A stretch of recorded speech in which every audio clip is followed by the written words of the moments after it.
Oh, hey there. Welcome to my kitchen. I've got something pretty special planned tonight. I'm sure you've heard of Australia's favorite snack, fairy bread. We got our classic white bread here, our hundreds and thousands sprinkles, uh, butter, and that's basically it for classic fairy bread. But I'm going to try and kick it up a notch with these ingredients right here. We've got some heavy cream, some eggs, some cinnamon, some vanilla bean, and some azúcar. So, I'm pretty excited to see what I can do and how I can elevate this for you tonight. So let's get started.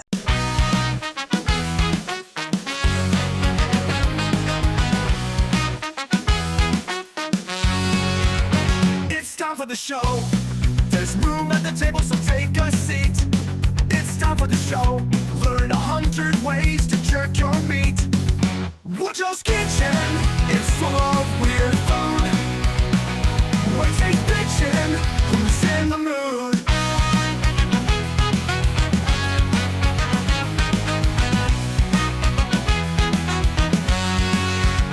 It's time for the show. Stove and stomach stuffed to the brim. It's time for the show. We pack it in. Woodrow's kitchen. It's full of weird food. What's a fiction? Who's in the mood?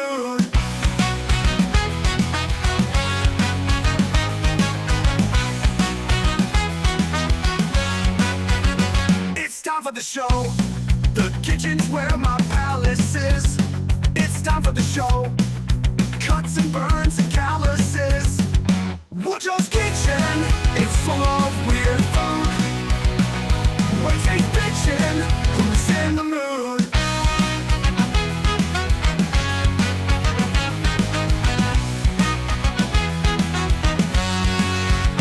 It's time for the show. With my lungs and kitchen full of smoke. It's time for the show. With the chat hungry and ready to go.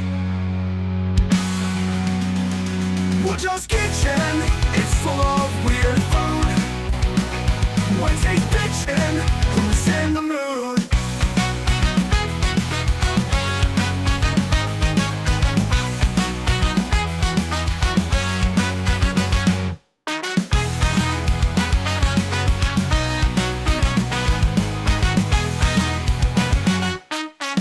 It's time for the show.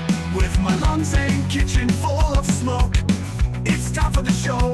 With the chat hungry and ready to go. All right, everybody. First things first. What we're going to start with is prepping our fantastic quality white bread here. Now, normally I would use something like a quality French loaf, like a sourdough, to do this. It helps with the structure we're going to be looking for, but to get that structure out of the white bread, what we're actually going to do is portion this out with my sophisticated secret chef measuring technique here. We're going to get about 10 pieces of bread. Then we're going to butter this bread, and then we're going to toast it, and it's going to give us a nice crispiness to the bread that we could then use to maintain this kind of structure we're looking for, which I'll give you a look at it at the end. All right, now we're moving on to the batter. The first half of it, what we're going to do is take about 1/2 a cup of sugar, a teaspoon of cinnamon, and a pint here of heavy cream, and we're going to put that on a relatively low heat. We do not want to bring this to a boil like at all. We want to just heat it up enough that the sugar gets dissolved into the cream. So while that's working over here on our heat, I'm going to go ahead and start on the second half of our batter here. We're going to get 2 whole eggs, 2 egg yolks, and the vanilla bean that we had. It's about a tablespoon. And we're going to whisk that up and set it aside. And then we're going to get chopping our bread into 1-inch by 1-inch pieces. And then by the time you're done with all this, your heavy cream and sugar and all that should be ready to go. So you can go ahead and take that off your heat, and we'll get ready to temper this together. Now, when you're tempering the cream with the egg, you want to go just nice and slow. Going slow and moving the egg, whisking it while you're doing it, will keep it from scrambling the egg, any residual heat in the cream from cooking the egg. Definitely don't want that. Then, once that's good, you can go ahead and set your batter aside. And now we're going to go ahead and move on to the arts and crafts portion of of our cooking session here. We're going to go ahead and get our patty paper out. We're going to put our cast iron on the center of a piece of it, and then we're going to cut from the corner of the cast iron to the corner of the paper and sort of make these little grooves that you can manipulate to set your paper in there and like perfectly fit inside the pan. Then we're going to spray it with some nonstick spray, and that will sort of make sure that your bread pops out at the end once it's cooled with no problem. Now we're going to take our cut bread and we're going to put down a layer in this pan. And we're going to push it down gently so that it kind of levels out. And then we're going to pour a little bit of batter and kind of repeat the process in layers until it's full. Now, normally in this process, sometimes you'd add some nice like apricots or golden raisins or something to kind of mix it up. But this is fairy bread, not fruit bread. So we have to keep it just sugar. That's all that's going in here. So once your layers are done, I got a potato masher, but you can get sort of like a spatula or anything or just use your hands, kind of push it down, make sure that that cream kind of gets worked in through all of the pieces of bread, and then it kind of starts to soak it up. And then we're going to go ahead and make sure we preheat our oven to 325, which is 162 Celsius. And then we're going to go ahead and wrap it with foil, put it in there for about an hour and 15 minutes. I would start checking it then. It might take as long as like an hour and 45 at the most. But what we're trying to do is you want to cook this until all of that moisture is baked away and it becomes one solid structure. Once you're confident that it's done, you can go ahead and take it out of the oven and let it cool for about 15 minutes. And then you can go ahead and pop it out onto a cutting board and then place it in the fridge for a little bit to allow it to cool and stiffen.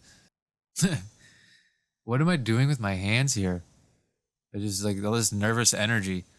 I'm like, just keep patting it. This is how you test if it's hot or not. You have to do it 50 times. Also, if you pay attention, go back and watch the opening. I totally molest the white bread. I didn't know what to do with my hands. I just kept rubbing it. And then when I was watching it back, I was like, what the fuck? Leave the white bread alone. But anyway, back to the cooking.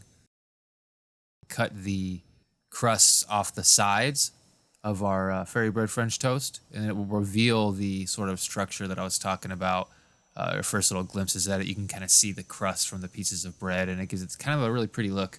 And then once we have it, the crust removed, we're going to go ahead and cut it into thirds, and then those thirds into halves at a bias cut, so that it kind of gives it a interesting look on the plate. It'll be part of our presentation as well. You can put these in Tupperware or wrap them in saran wrap and keep them in the fridge for about a week and pop them out for the fam whenever you want. Preparing them is pretty easy. So we're going to get into next. This is the tried and true method of testing if your pan is hot by just putting your hand in it. You instantly know whether it's hot or not. So I tend to use it. It's most reliable. Then put a little bit of oil in your hot skillet, and then you're going to go ahead and we're going to toast the open faces of the fairy bread, and it's going to give it a nice golden brown crispy texture to it, and it will heat the bread all the way through. And then we're going to go ahead and put it on a plate and get ready to garnish. But this right here was the structure I was sort of talking about. You can kind of see each individual piece of bread. I think it looks really, really cool. But let's go back to Woodrow in the kitchen for the taste test. Now for the finishing touches.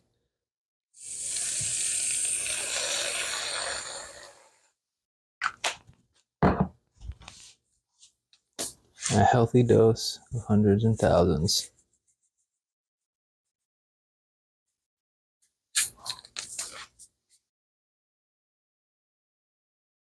And that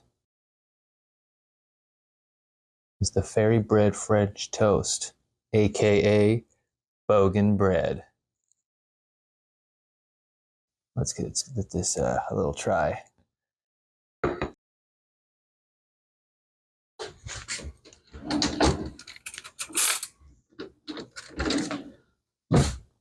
All right.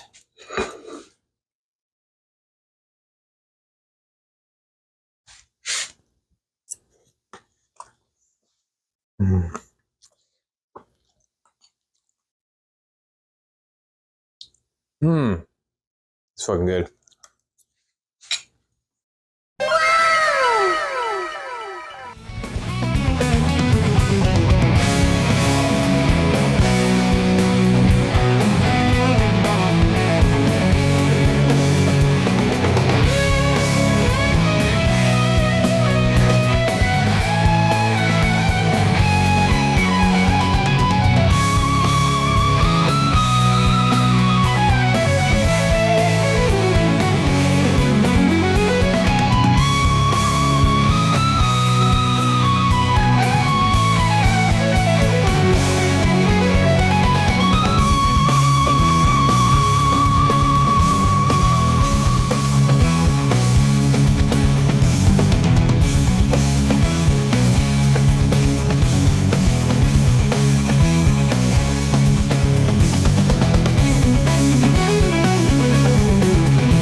Well, this is an Australian delicacy. This is fine, high Australian cuisine right here that you're looking at.